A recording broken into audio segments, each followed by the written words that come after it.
John Hertman tentunya mengatakan welcome untuk Ragnar Oratmangun. Pasti akan bermain di Piala AFF, bahwa Indonesia itu tampil dengan pemain-pemain terbaik yang ada di level senior.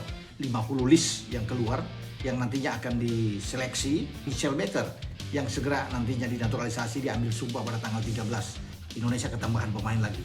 Kan bukan cuma Ragnar, Sandy Walsh pasti masuk, Tom Haye, Eliano Reinders.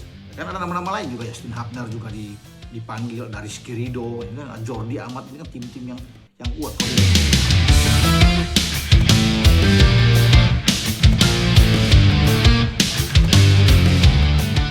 Semua mata kini tertuju ke Bali. John Hertman dikabarkan sedang menyusun kekuatan baru timnas Indonesia. John Hertman dikabarkan sedang merakit Garuda dengan strategi yang masih dirahasiakan. Latihan berlangsung dengan intensitas tinggi. Tom Haye, Justin Hubner, Ivar Jenner, Sandy Walsh, Ragnar Oratmangun, Eliano Reinders, Luke Valkyrie, Matthew Baker, hingga Mitchell Baker menjadi sorotan tajam di Asia Tenggara. Comeback-nya Pratama Arhan membuat strategi timnas semakin tidak terdeteksi rival. Timnas Indonesia berhasil berkamuflase di Timnas B yang di sisi pemain senior kelas Eropa, sementara dan Reno Muns masih dirumorkan masuk dalam proyek Garuda. Mampukah revolusi ini membawa Indonesia bersaing di Piala AFF 2026? Jangan lewatkan pembahasan lengkapnya.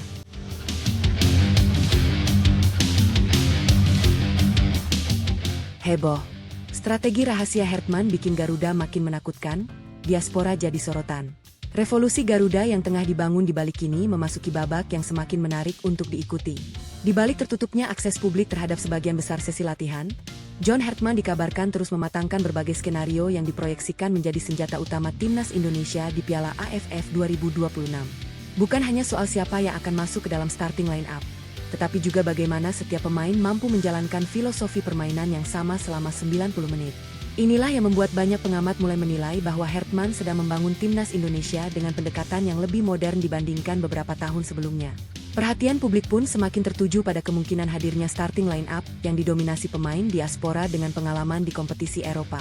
Nama-nama seperti Sandy Walsh, Justin Hubner, Tom Haye, Ivar Jenner, Eliano Reinders, Ragnar Oratmangun, Rafal Struijk, Shane Patinama, hingga beberapa pemain lain yang terus diproyeksikan memperkuat Garuda menjadi bahan pembicaraan hangat. Di sisi lain, Luke Valkyrie, Matthew Baker, dan Mitchell Baker juga terus dikaitkan dengan proses adaptasi yang sedang berlangsung. Jika seluruh pemain yang memenuhi syarat itu nantinya tersedia dan masuk dalam daftar resmi, Indonesia diperkirakan akan memiliki kedalaman skuad yang jauh lebih kompetitif dibandingkan edisi-edisi sebelumnya. Yang membuat proyek ini semakin menarik adalah kesamaan karakter permainan yang dibawa para pemain tersebut. Sebagian besar tumbuh dalam lingkungan sepak bola yang mengutamakan disiplin taktik, intensitas tinggi, kecepatan transisi, serta keberanian melakukan pressing sejak awal pertandingan. Filosofi seperti inilah yang dikabarkan sedang ditanamkan John Hertman selama training camp di Bali. Ia diperkirakan ingin membentuk tim yang mampu menguasai pertandingan, tetap tenang di bawah tekanan, dan mampu mengubah momen bertahan menjadi serangan hanya dalam beberapa detik. Pertanyaannya, apakah inilah wajah baru timnas Indonesia yang selama ini dinantikan para pendukung? Menariknya lagi, Hertman disebut belum ingin membuka seluruh rencana besarnya kepada publik. Susunan pemain utama masih dirahasiakan. Formasi yang akan digunakan belum diumumkan. Bahkan dalam pertandingan internal, kombinasi pemain terus berubah dari hari ke hari. Pendekatan ini diperkirakan sengaja dilakukan agar lawan kesulitan membaca kekuatan Garuda sebelum turnamen dimulai. Apakah strategi tersebut akan menjadi keuntungan besar ketika Indonesia menghadapi rival-rival kuat di Asia Tenggara? Ataukah masih ada kejutan lain yang akan diperlihatkan tepat menjelang pengumuman skuad resmi? Di sisi lain, pembahasan mengenai pemain naturalisasi juga belum berhenti. Beberapa nama baru masih dirumorkan masuk ke dalam proyek jangka panjang timnas Indonesia, sementara nama-nama seperti Ciro Alves dan David da Silva terus menjadi bahan diskusi di kalangan supporter mengenai berbagai kemungkinan di masa depan. Hingga saat ini belum ada pengumuman resmi mengenai keterlibatan mereka, namun antusiasme publik menunjukkan betapa besarnya harapan terhadap semakin luasnya pilihan pemain berkualitas yang bisa memperkuat Garuda. Setiap sesi latihan menjadi bagian dari proses membangun identitas baru timnas Indonesia. Mampukah John Hertman menyatukan para pemain lokal, diaspora, dan pemain yang memiliki pengalaman di kompetisi Eropa ke dalam satu sistem permainan yang solid? Mampukah revolusi yang sedang dibangun ini menjadi awal dari era baru sepak bola Indonesia? Ataukah Piala AFF 2026 justru akan menjadi panggung pembuktian bahwa Garuda kini telah berkembang menjadi salah satu tim paling kompetitif di kawasan Asia Tenggara? Semua jawabannya akan mulai terungkap ketika peluit pertama turnamen resmi dibunyikan. dan seluruh strategi yang selama ini disimpan rapat akhirnya diperlihatkan kepada publik. Di tengah revolusi yang sedang dibangun John Hartman, satu pembahasan lain yang terus menarik perhatian publik adalah meningkatnya kualitas dan nilai skuad timnas Indonesia. Dengan semakin banyaknya pemain yang memiliki pengalaman di kompetisi Eropa dan liga profesional lainnya, Garuda diperkirakan memiliki salah satu komposisi pemain dengan nilai pasar tertinggi dalam sejarah timnas Indonesia. Meski nilai pasar bukan penentu hasil pertandingan, banyak pengamat menilai hal tersebut mencerminkan semakin luasnya pengalaman dan kualitas pemain yang tersedia untuk dipilih. Pertanyaannya, apakah inilah titik balik kebangkitan sepak bola Indonesia di kawasan Asia Tenggara? Apabila para pemain yang diproyeksikan memperkuat Garuda nantinya tersedia dan masuk dalam daftar resmi, John Hartman akan memiliki banyak pilihan berkualitas di hampir setiap posisi. Persaingan tidak hanya terjadi di lini depan, tetapi juga di lini tengah, pertahanan, hingga penjaga gawang. Situasi seperti ini menjadi kemewahan yang jarang dimiliki timnas Indonesia pada edisi-edisi sebelumnya. Kini setiap pemain dituntut tampil maksimal karena tidak ada lagi posisi yang benar-benar aman. Satu penampilan buruk bisa membuat tempat di skuad utama berpindah ke pemain lain yang tampil lebih konsisten. Yang membuat proyek ini semakin menarik adalah perpaduan berbagai karakter pemain. Ada pemain yang terbiasa tampil di kompetisi Eropa, ada yang berkembang di liga domestik, dan ada pula yang membawa pengalaman dari berbagai kompetisi internasional. Jika seluruh kualitas tersebut mampu dipadukan dalam satu filosofi permainan, Indonesia diperkirakan akan memiliki kedalaman skuad yang jauh lebih baik dibandingkan beberapa tahun lalu. Inilah yang diyakini John Hartman sedang bangun melalui training camp di Bali, yaitu sebuah tim yang tidak bergantung pada satu atau dua pemain bintang, melainkan mengandalkan kekuatan kolektif di seluruh lini. Namun Hartman dikabarkan tetap mengingatkan seluruh pemain agar tidak terlena dengan berbagai pujian mengenai nilai pasar maupun nama besar yang dimiliki. Menurutnya, pertandingan tidak dimenangkan di atas kertas. Gelar juara tidak diberikan kepada tim dengan skuad termahal, melainkan kepada tim yang mampu bermain disiplin, menjaga konsentrasi, dan menunjukkan mental juara di setiap pertandingan. Filosofi itu terus ditanamkan kepada seluruh pemain agar mereka tetap fokus pada tujuan utama, yaitu membawa timnas Indonesia tampil kompetitif di Piala AFF 2026. Kini publik semakin penasaran. Apakah skuad yang sedang dibangun ini akan menjadi salah satu generasi terbaik dalam sejarah timnas Indonesia? Mampukah nilai, kualitas, dan pengalaman para pemain diterjemahkan menjadi permainan yang efektif di atas lapangan? Ataukah revolusi yang dipimpin John Hartman baru akan menunjukkan hasilnya ketika Garuda benar-benar menghadapi rival-rival kuat di Piala AFF 2026? Semua mata kini tertuju pada Bali, tempat di mana mimpi besar itu sedang dibentuk, dengan harapan bahwa timnas Indonesia mampu membuka babak baru yang lebih kompetitif dan lebih disegani di Asia Tenggara. Menariknya, di tengah derasnya pembahasan mengenai komposisi skuad Garuda, mulai muncul sebuah julukan yang ramai diperbincangkan oleh para pendukung di media sosial. Banyak yang menyebut timnas Indonesia saat ini berpotensi memiliki timnas B rasa Eropa, bukan karena statusnya sebagai tim cadangan, melainkan karena semakin banyak pemain yang memiliki pengalaman berkembang di lingkungan sepak bola Eropa. Julukan tersebut mencerminkan optimisme sebagian pendukung terhadap meningkatnya kualitas dan kedalaman skuad. Pertanyaannya, apakah perubahan ini benar-benar akan terlihat ketika Garuda turun di Piala AFF 2026? John Hartman dikabarkan memanfaatkan keberagaman latar belakang para pemain sebagai sebuah keunggulan. Pemain yang datang dari kompetisi Eropa membawa pengalaman dalam hal disiplin taktik, tempo permainan yang tinggi, serta kemampuan mengambil keputusan dengan cepat. Di sisi lain, pemain yang berkarir di Liga Indonesia membawa pemahaman terhadap karakter sepak bola Asia Tenggara, kondisi cuaca, dan atmosfer pertandingan di kawasan ini. Kombinasi dua karakter tersebut diperkirakan menjadi salah satu fokus utama yang sedang dibangun selama training camp di Bali. Apabila seluruh pemain yang diproyeksikan tersedia, Hartman akan memiliki keleluasaan untuk merotasi skuad tanpa mengurangi kualitas permainan. Kedalaman inilah yang selama bertahun-tahun menjadi kekuatan negara-negara besar di dunia sepak bola. Kini Indonesia mulai berusaha membangun fondasi serupa, yaitu memiliki lebih dari satu pilihan berkualitas di setiap posisi. Bukankah sebuah tim yang ingin bersaing hingga partai final membutuhkan pelapis yang mampu tampil dengan standar yang sama? Bukankah konsistensi selama turnamen hanya bisa dicapai jika seluruh anggota skuad siap ketika dipanggil? Yang membuat para pendukung semakin antusias adalah kemungkinan hadirnya gaya bermain yang lebih modern. John Hartman dikabarkan terus menekankan permainan berbasis penguasaan bola, transisi cepat, tekanan tinggi ketika kehilangan bola, dan organisasi pertahanan yang disiplin. Filosofi tersebut diharapkan mampu menyatukan pemain lokal, diaspora, dan pemain naturalisasi ke dalam satu identitas permainan. Bukan sekadar mengandalkan kemampuan individu, tetapi membangun tim yang mampu bergerak sebagai satu kesatuan dari menit pertama hingga peluit akhir. Kini seluruh perhatian mengarah pada satu pertanyaan besar. Apakah julukan Timnas Indonesia Rasa Eropa hanya akan menjadi perbincangan di media sosial, atau justru akan berubah menjadi kenyataan melalui penampilan Garuda di atas lapangan?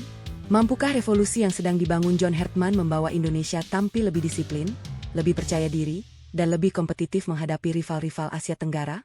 Semua jawabannya akan mulai terlihat ketika Piala AFF 2026 bergulir dan Garuda mendapat kesempatan membuktikan hasil kerja keras mereka di lapangan. Perkembangan timnas Indonesia kembali menjadi sorotan setelah pembahasan mengenai Luke Valkyrie dan Mitchell Baker ramai diperbincangkan. Dalam salah satu ulasan di kanal resmi Bung Ropan, kehadiran dua pemain tersebut disebut berpotensi menambah kedalaman skuad Garuda apabila nantinya menjadi bagian dari proyek timnas Indonesia. Analisis tersebut langsung memancing antusiasme para pendukung yang menilai Indonesia semakin memiliki banyak pilihan pemain berkualitas di berbagai posisi. Luke Valkyrie diproyeksikan membawa energi baru melalui karakter permainannya yang agresif dan berani melakukan tekanan tinggi. Sementara Mitchell Baker dinilai memiliki kemampuan membaca permainan, menjaga keseimbangan tim, serta mendukung proses membangun serangan dari lini belakang. Jika keduanya mampu beradaptasi dengan cepat terhadap filosofi permainan John Hertman, persaingan di dalam skuad diperkirakan akan semakin ketat. John Hertman sendiri dikabarkan terus membuka peluang bagi seluruh pemain untuk menunjukkan kemampuan terbaik mereka selama training camp di Bali. Tidak ada tempat yang dijamin sejak awal. Semua pemain harus membuktikan kualitas melalui kerja keras, disiplin, dan kemampuan menjalankan instruksi taktik. Pendekatan inilah yang diakini akan membuat timnas Indonesia memiliki kedalaman skuad yang lebih baik dibandingkan beberapa tahun sebelumnya. Kini pertanyaan besar mulai muncul. Apabila Luke Valkyrie dan Mitchell Baker benar-benar mampu memenuhi ekspektasi dan masuk dalam rencana jangka panjang timnas Indonesia, mampukah mereka menjadi bagian penting dari era baru Garuda? Mampukah tambahan kualitas di dalam skuad membuat Indonesia semakin kompetitif menghadapi persaingan di Asia Tenggara? Seluruh jawabannya akan ditentukan melalui performa di lapangan dan keputusan resmi dari tim pelatih menjelang bergulirnya Piala AFF 2026. Di tengah semakin ketatnya persaingan menuju Piala AFF 2026, John Hertman dikabarkan belum berhenti mencari komposisi terbaik untuk skuad Garuda. Setiap sesi latihan di Bali disebut dimanfaatkan untuk menguji berbagai kombinasi pemain, termasuk mempertemukan pemain lokal, diaspora, hingga pemain yang memiliki pengalaman di kompetisi Eropa. Pendekatan tersebut dinilai menjadi salah satu alasan mengapa atmosfer training camp kali ini terasa berbeda dibandingkan edisi-edisi sebelumnya. Tidak ada pemain yang bisa merasa aman. Semua dituntut menunjukkan performa terbaik demi mengamankan satu tempat di dalam skuad. Perhatian publik pun semakin besar setelah berbagai pembahasan mengenai potensi bertambahnya kekuatan timnas Indonesia terus bermunculan. Kehadiran pemain-pemain dengan pengalaman internasional diperkirakan akan meningkatkan kualitas persaingan di setiap lini. Banyak pengamat menilai bahwa kondisi seperti ini justru menjadi keuntungan bagi John Hertman karena ia memiliki lebih banyak alternatif ketika menghadapi lawan dengan karakter permainan yang berbeda. Semakin banyak pilihan berkualitas, semakin besar pula peluang membangun tim yang konsisten sepanjang turnamen. Namun Hertman dikabarkan tidak hanya mengejar kualitas individu. Ia lebih mengutamakan keseimbangan tim. Setiap pemain diminta memahami perannya, mulai dari cara bertahan, membangun serangan, hingga menjaga intensitas permainan selama 90 menit. Filosofi tersebut diakini menjadi fondasi utama revolusi yang sedang dibangun di Bali. Bagi Hertman, sebuah tim besar bukan dibentuk oleh 11 pemain terbaik secara individu, melainkan oleh 11 pemain yang mampu bergerak sebagai satu kesatuan. Kini optimisme para pendukung Garuda terus meningkat. Banyak yang berharap proyek besar ini mampu membawa timnas Indonesia tampil lebih kompetitif dibandingkan edisi-edisi sebelumnya. Namun tantangan sesungguhnya baru akan dimulai ketika peluit pertama Piala AFF 2026 dibunyikan. Mampukah seluruh persiapan panjang di Bali diterjemahkan menjadi penampilan yang meyakinkan? Mampukah revolusi yang dipimpin John Hertman menjadi titik balik perjalanan timnas Indonesia di kawasan Asia Tenggara? Ataukah masih ada kejutan besar yang sengaja disimpan hingga daftar resmi skuad diumumkan? Yang jelas, jutaan pendukung Garuda kini menantikan saat ketika seluruh kerja keras itu akhirnya diuji di atas lapangan. Kabar yang juga menyita perhatian publik datang dari sektor pertahanan timnas Indonesia. Pratama Arhan dikabarkan kembali mendapat kesempatan mengikuti training camp tahap pertama sebagai bagian dari persiapan menuju Piala AFF 2026. Kehadiran bek kiri yang dikenal dengan semangat juang tinggi itu langsung disambut antusias oleh para pendukung Garuda.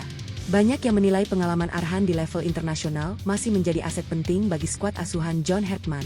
Pertanyaannya, apakah pemanggilan ini menjadi sinyal bahwa Arhan masih masuk dalam rencana besar Hertman? Bagi John Hertman, kehadiran Pratama Arhan diperkirakan bukan hanya menambah kedalaman skuad, tetapi juga menghadirkan persaingan yang semakin sehat di sektor kiri pertahanan. Arhan dikenal memiliki karakter bermain yang agresif, stamina yang kuat, serta kemampuan membantu serangan melalui pergerakan di sisi lapangan. Selain itu, Lemparan jauhnya yang pernah menjadi senjata timnas Indonesia juga dinilai masih dapat menjadi opsi dalam situasi bola mati maupun ketika menghadapi pertahanan lawan yang rapat.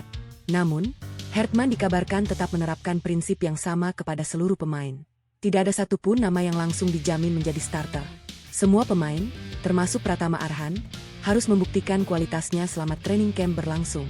Persaingan yang ketat inilah yang diyakini akan meningkatkan kualitas timnas Indonesia menjelang Piala AFF 2026. Mampukah Arhan merebut kembali posisi utamanya? Ataukah persaingan kali ini akan melahirkan wajah baru di sektor bek kiri Garuda? Kini perhatian publik kembali tertuju pada Bali. Dengan bergabungnya Pratama Arhan dalam persiapan tim, kedalaman skuad Indonesia diperkirakan semakin lengkap. Sementara John Hertman terus menyusun strategi terbaik, para pendukung berharap seluruh pemain mampu menunjukkan performa terbaiknya. Akankah pengalaman Arhan berpadu dengan energi para pemain diaspora dan pemain muda untuk membawa Garuda tampil lebih kompetitif? Ataukah masih ada kejutan lain yang akan diumumkan sebelum daftar resmi skuad Piala AFF 2026 dirilis? Semua jawabannya tinggal menunggu waktu, ketika Garuda benar-benar memulai perjuangannya di panggung Asia Tenggara. Dengan bergabungnya Pratama Arhan dalam training camp tahap pertama yang dikabarkan tengah berlangsung, persaingan di sektor sayap kiri timnas Indonesia diperkirakan akan semakin sengit. John Hertman disebut tidak ingin hanya memiliki satu pilihan di setiap posisi. Ia justru sedang membangun skuad yang memiliki kedalaman kualitas hampir merata. Filosofi inilah yang membuat setiap pemain harus bekerja lebih keras dibandingkan sebelumnya. Tidak ada lagi jaminan tempat di tim utama. Semua harus membuktikan diri melalui performa selama latihan maupun pertandingan uji coba internal. Kehadiran Pratama Arhan juga dinilai dapat membawa pengalaman yang sangat dibutuhkan skuad Garuda. Sebagai pemain yang telah merasakan atmosfer berbagai turnamen internasional bersama timnas Indonesia, Arhan diperkirakan mampu menjadi salah satu sosok yang membantu proses adaptasi para pemain baru. Di dalam lapangan, ia dikenal sebagai pemain yang memiliki semangat juang tinggi, berani melakukan overlap dari sisi kiri, dan tidak ragu membantu pertahanan ketika tim berada di bawah tekanan. Karakter seperti inilah yang diyakini masih menjadi bagian penting dalam filosofi permainan John Hertman. Sementara itu, training camp di Bali dikabarkan mulai memasuki fase yang lebih berat. Intensitas latihan terus meningkat, mulai dari simulasi pertandingan, latihan organisasi bertahan, hingga skema transisi cepat ketika merebut bola. Hertman disebut ingin memastikan seluruh pemain mampu bermain dengan tempo tinggi selama 90 menit. Tidak hanya mengandalkan kualitas individu, tetapi juga kerjasama antar lini yang solid. Pertanyaannya, apakah metode latihan ini akan menjadi pembeda ketika Garuda menghadapi rival-rival kuat di Piala AFF 2026? Kini harapan jutaan pendukung Indonesia semakin besar. Dengan perpaduan pemain senior yang berpengalaman, pemain diaspora yang membawa pengalaman dari luar negeri, serta pemain muda yang haus pembuktian, timnas Indonesia diperkirakan memiliki fondasi yang lebih kuat dibandingkan beberapa edisi sebelumnya. Namun semua optimisme itu tetap harus dibuktikan di atas lapangan. Mampukah John Hertman meramu seluruh potensi tersebut menjadi satu tim yang solid? Mampukah Garuda menjawab ekspektasi besar dan melangkah sejauh mungkin di Piala AFF 2026? Ataukah masih ada kejutan besar yang sedang disiapkan Hertman sebelum daftar resmi skuad akhirnya diumumkan kepada publik?